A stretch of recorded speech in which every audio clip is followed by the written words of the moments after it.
Assalamualaikum warahmatullahi wabarakatuh. Bertemu lagi dengan pelajaran biologi. Kali ini kita melanjutkan tentang tumbuhan. Setiap hari kita mempelajari tentang jaringan tumbuhan. Sekarang kita lanjutkan dengan organ pada tumbuhan. Organ pada tumbuhan itu dilihat dari akar, batang, daun, bunga, biji, dan sebagainya. Kita akan membahas tentang akar. Secara umum, akar terdiri dari tudung akar, epidermis, korteks, endodermis, dan stele. Tudung akar terdapat pada ujung akar, berfungsi melindungi promeristem dan membantu penetrasi akar yang akan tumbuh ke dalam tanah. Tudung akar tersusun dari sel-sel parenkim yang hidup dan terkadang mengandung pati. Kemudian epidermis, disebut juga epiblem atau lapisan pilifer. Epidermis terdiri atas sel-sel yang berinding tipis dan tidak mengandung kutikula. Epidermis pada akar sudah dewasa akan mengalami kerusakan, fungsinya digantikan oleh eksodermis, lapisan terluar korteks. Nah, korteks tersusun dari sel-sel parenkim yang kadangkala mengandung karbohidrat atau kristal. Dinding sel pada lapisan terluar korteks mengalami penebalan oleh zat suberin dan berdiferensiasi menjadi eksodermis. Sementara itu, lapisan dalam korteks berdiferensiasi menjadi endodermis. Sekarang endodermis akar terdiri atas lapisan sel yang struktur dan fungsinya berbeda dengan sel-sel di sekitarnya. Dinding sel endodermis akar dapat mengalami penebalan berbentuk titik-titik atau pesta Kaspari atau berbentuk seperti huruf O oleh zat suberin, rutin, lignin, atau selulosa. Namun, di antara sel-sel ada yang tidak mengalami penebalan yang disebut sel peresap. Stele akar merupakan bagian tengah dari akar yang terletak di sebelah dalam endodermis. Stele terdiri dari atas perisikel, berkas pembuluh, dan parenkim. Nah, ini bagian dari akar, ada rambut akar, ada epidermis, ada korteks, ada endodermis, ada perisikel, ada protosilum, metasilum, empelur, dan floem. Ya, ini bisa dilihat dari strukturnya. Yang B ada rambut akar, epidermis, korteks, endodermis, perisikel, floem, protosilum, empelur, dan metasilum. Kemudian batang. Dinding sel bagian luar mengalami penebalan dari zat rutin. Epidermis batang memiliki berbagai macam modifikasi, yaitu stomata. Trikobatang memiliki 3 bagian pokok, yaitu epidermis, korteks, dan stele. Pada tumbuhan dikotil, bagian tersebut tampak jelas. Namun pada tumbuhan monokotil, batas antara korteks dan stele kurang jelas. Kemudian ada epidermis. Batang terdiri atas satu sel tersusun rapat antara ruang antar sel. Sel silika dan sel gabus. Stomata kelak akan berkembang menjadi lensisel yang berfungsi untuk pertukaran gas dan penguapan. Korteks tersusun dari parenkim, kolenkim, sklerenkim yang berupa serabut dan sklerid serta idioblast, sel-sel yang berbentuk dan fungsinya berbeda dengan sel-sel di sekitarnya. Bagian korteks yang paling dalam disebut kloeterna. Pada batang dikotil muda, lapisan kloeterna berisi zat tepung yang disebut sarung tepung. Kloeterna dapat mengalami penebalan yang membentuk pita Kaspari yang disebut lapisan endodermis. Stele terletak di sebelah dalam endodermis. Stele terdiri atas perikambium, perisikel, parenkim, berkas pengangkut, dan empelur atau pitch. Empelur merupakan bagian terdalam dari batang tumbuhan berpembuluh yang memiliki karakteristik parenkim. Jaringan empelur muda berwarna putih atau coklat pucat dan menjadi gelap jika sudah keluar. Nah, ini batang ya. Bisa dilihat bagian-bagiannya, ada rambut, epidermis, sepodermis, parenkim, endodermis, perisikel, pembuluh, medula, dan empelur. Ini bisa dilihat di gambarnya, susunan-susunan dari macam-macam batang pada tumbuhan. Kemudian berikutnya daun. Secara umum, daun tersusun atas jaringan pelindung dari epidermis dan modifikasinya. Jaringan dasar, mesofil, jaringan pengangkut, jaringan penguat, dan jaringan Secretory. Epidermis daun terdapat di permukaan atas dan bawah. Biasanya terdiri atas selapis sel, tetapi ada pula yang terdiri dari beberapa lapisan atau epidermis ganda. Mesofilnya terdapat di antara epidermis atas dan epidermis bawah. Pada tumbuhan dikotil, mesofilnya berdiri menjadi jaringan tiang, parenkim palisade. Kemudian jaringan bunga karang, parenkim swan. Jaringan palisada tersusun dari selapis sel atau lebih yang berbentuk silindris, tersusun rapat dan banyak mengandung klorofil. Jaringan bunga karang tersusun dari sel-sel yang bentuknya tidak teratur, berdinding tipis, mengandung lebih sedikit klorofil daripada jaringan palisada dan memiliki ruang antar sel yang besar untuk pertukaran gas. Nah, jaringan pengangkut pada daun terdiri dari tulang daun. Pada tumbuhan satu cabang bentuk jala, sedangkan tulang daun tumbuhan monokotil berderet sejajar tumbuh daun dan dihubungkan oleh berkas pengangkut kecil. Jaringan penguat daun berupa kolenkin dan sklerenkim. Kolenkin terdapat di tulang daun yang besar di bagian sisi dalam lapisan epidermis dan di tepi daun tumbuhan dikotil. Serat sklerenkim banyak ditemukan pada berkas pengangkut tumbuhan monokotil. Epidermis sel-selnya rapat dan memiliki lapisan kutikula juga merupakan jaringan penguat daun. Jaringan sekretori dapat berupa kelenjar, sel resin, sel tanin, atau sel mirosin. Kelenjar dapat ditemukan pada daun-daun lebar berupa massa sel parenkim yang padat di ujung berkas tumbuh. Nah, ini ada sel udang, ada silem, yaitu epidermis, palisade, rongga udara, bunga karang, rongga subsomata, somata, epidermis bawah. Ini adalah bagian daun. Jadi palisade untuk fotosintesis, bunga karang untuk posisi dan penukaran gas, somata untuk penukaran gas.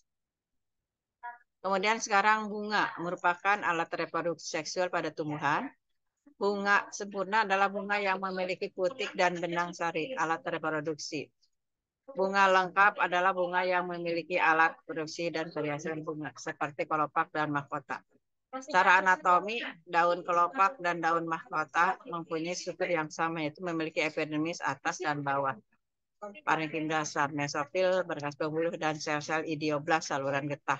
Daun kelopak terus ada yang berklorofil dan mesofil yang tidak berdiferensiasi menjadi jaringan tiang atau jaringan spons. Sel epidermis daun kelopak dilapisi oleh kutin serta memiliki stomata dan trikoma. Nah, beriang sari merupakan alat reproduksi jantan terdiri dari tangkai sari, filamen, kepala sari, antera. Benang sari memiliki 4 ruang yang berisi serbuk sari atau polen. Ruang serbuk sari disebut mikrospongonium karena menghasilkan mikrospora. Mikrospora akan tumbuh menjadi buluh dan menghasilkan gamet jantan sel sperma. Putik biasanya mengalami diferensiasi menjadi 3 bagian, yaitu bagian basal yang menggelembung, yaitu terdiri dari ovarium atau bakal buah, bagian memanjang, tangkal putik atau stilus, dan bagian ujung putik disebut stigma. Di dalam ovarium terdapat 1 atau lebih ovul bakal biji. Pada ovul terdapat kandung lembaga megasporium yang akan menghasilkan gamet betina atau ovul. Nah, ini bagian dari bunga. Ada petal, ada sepal, kemudian ini ada putik, ada benang sari. Nah, ini bisa dilihat ya. Buah ini merupakan perkembangan lanjut dari bakal buah berdasarkan sifat dinding buah, perikarpium. Buah dapat dibedakan menjadi 3 macam, yaitu buah kering pecah, misalnya pamili, pabanse, keledai. Bunga kering tidak pecah, misalnya padi dan jagung. Dan buah berdaging, misalnya buah persik atau pecah jeruk dan mentimun. Perikarpium tumbuh dari dinding ovarium. Biji. Biji merupakan perkembangan lebih lanjut dari bakal biji. Kulit biji atau testa merupakan diferensiasi dari integumen yang berfungsi untuk melindungi embrio dan endosperma yang berada di dalamnya. Struktur kulit biji bervariasi, biasanya terdiri atas jaringan epidermis, jaringan makroskleroid, osteoskleroid, dan sel-sel parenkim. Sel kristal, sel berpigmen berdasarkan ada tidaknya endosperma.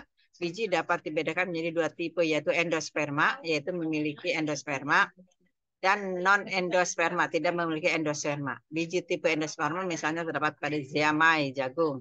Dendrichinus communis, jarak. Biji tipe non-endosperma misalnya terdapat pada Merica, Piper nigrum, dan Susurbita, labu kuning.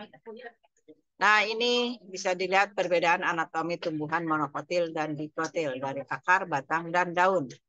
Monokotil, akarnya memiliki parenkim sentral, tidak memiliki kambium, xilem primer, dan phloem primer terletak berselang-seling tipe radial. Tidak memiliki parenkim sentral, memiliki kambium di antara xilem dengan phloem. Xilem primer terletak di pusat akar dan phloem terletak di luar xilem untuk dikotil. Batang.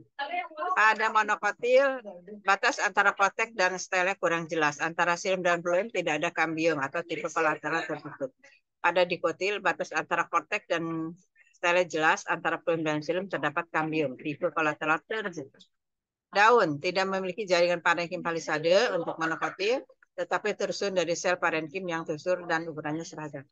Pada dikotil memiliki jaringan parenkim palisade pada sisi atas dan bawah atas daun.